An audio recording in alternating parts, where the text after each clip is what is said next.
Hi, I'm Kimberly Corp. And I'm Katherine Corp. And we're from Pilates on 5th in New York City. We also have Pilates on 5th online video workouts. And today we're going to give you 10 tips to look taller, because looking tall has nothing to do with your actual size. Tall people can look small if they Look, twins. yes, so so basically 10 tips to help you have taller posture no matter what your size is. So number one, we like to say ears back. So Katherine's going to turn to the side and let your head go forward. So think that I were pulling her ears back. She's going to bring her ears back over her shoulder. The other thing you can think of is, remember Spock from Star Trek? If you think little Spock ears, you have little strings. They're being pulled up and back. So you're getting that length in the back of the neck. So tip number one is bring your head back over your shoulders. That also means you can't walk down the street texting. Yeah. So keep in mind that you have to bring your ears back over the shoulder and then just lift your arms if you must text and walk. And then you'll also see the people you're about to run into. Alrighty. Tip number two, open your shoulders. So don't think of shoulders back, because people turn around all the way. People tend to pinch too much, and that's also not good because you end up pulling your shoulder blade away from your rib cage. But turn around again, sorry. We just keep making her spin. Think open. So if like you were holding a hula hoop, how open would you be? Another image that works for this is that song, Turn on Your Heart Light, Let It Shine. Lift your heart. So as your shoulders are open, you're just letting your heart, and that will help because your ears are now back and your heart is now open and lifted and ready to be open and greet the world, as opposed to being closed and shuffling into a room. Alrighty then, the next one, number three, is you want your scapula, your shoulder blades. Think that you're always trying to put them in your back pockets, assuming you're wearing jeans with back pockets, that your shoulder blades are sliding down.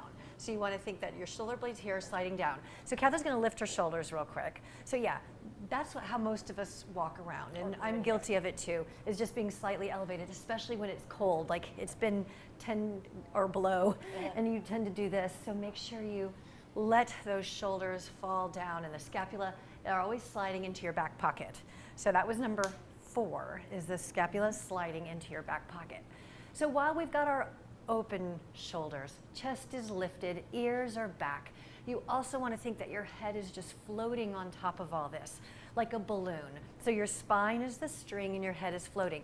A lot of people walk around with tension in their jaw. I'm very bad at this. I tend to grit my teeth if I'm like nervous or something. So, every once in a while think bobblehead doll.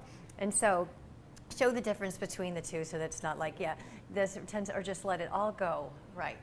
So then part of this floating feeling, which was number five, number six is when you walk, let your arms swing. So Katherine's going to walk along just want them to swing. So most people tend to be like this, or So there's just much more freedom, and you look much more relaxed and open and calm when you're just letting everything flow naturally. So if your head is floating, your shoulders are open, arms are swinging, and head is nice and relaxed. So that can just make you look taller and more relaxed. So I think that was six. I think we're on to seven. And if I got the numbers all mixed up, they're flashed up at the bottom of the screen to keep me on track. Think that you have a weighted belt on, but the weighted belt is heavier in the back. So most people walk pitch forward. So do a little New Yorker walk. And it's not just New Yorkers. Most people, because we sit all the time, tend to be shortened in the hip flexors anyway. So people tend to be here. So basically, she has a weight belt on, but it's heavier here to help pull the pelvis vertical. So a lot of people, it has nothing to do with whether you're anteriorly tilted or posterior tilted. Most people, regardless of that, pitch forward from the hip. And so the biased weighted belt with more weight going down your scapula already in your back pockets. Now the weight belt is like helping keep everything down that way. Right, and that doesn't mean that, we're not, our weight belt is not so heavy as to do this to us. It helps keep us from just walking like this. And part of the whole head thing is look up, and when I say, forward head, most people just tend to look down. I know a lot of people are avoiding eye contact, but you can still avoid eye contact like this. Okay, then pull your abs in. Oh, we just did a video about drawing in, so Katherine's going to show the difference. She's going to push out and she's going to pull in. and push out and pull in. So while your pelvis is reaching down and back, I'm going to put my finger here and she's just pulling her belly button to the front while the spine. And if you think of that all the time, it can really help you, helps everything. Like once you pull your abs in, it's harder to stay in this position. So that could have actually been the first one. I was just trying to do head, shoulders, knees, and toes, as per the song we all know. So pull the abs in, it sort of helps everything open up. Okay, then we have push the floor away with your feet. So this one is more of a visualization because obviously the floor is not going to go anywhere. But if you're always thinking of pushing the floor away, so you're pushing in, almost think that you're lifting your arches, if that helps, like you're suctioning the floor up.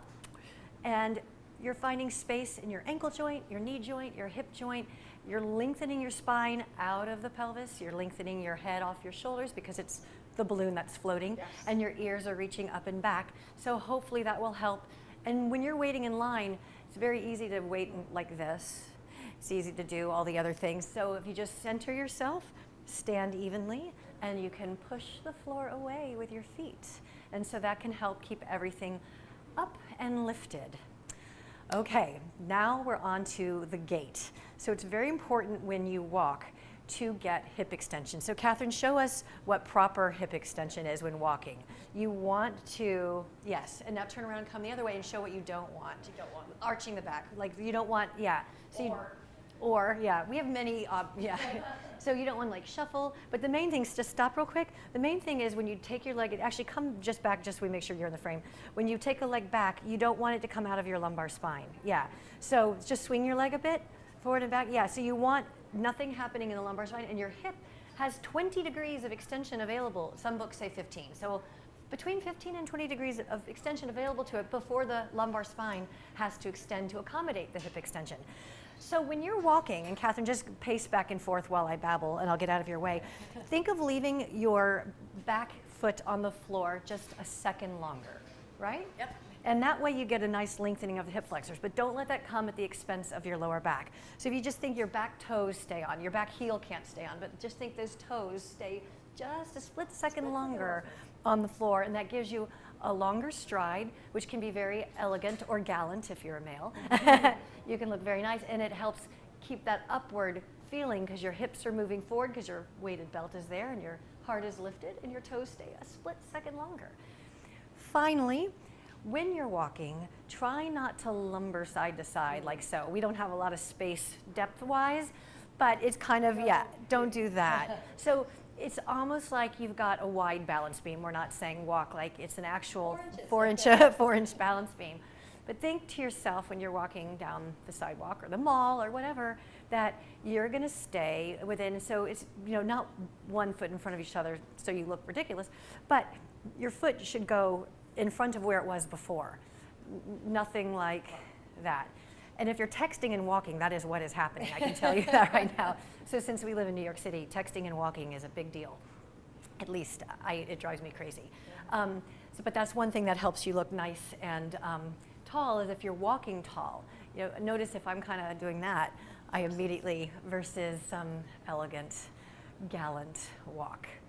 And those are our 10 tips for taller posture.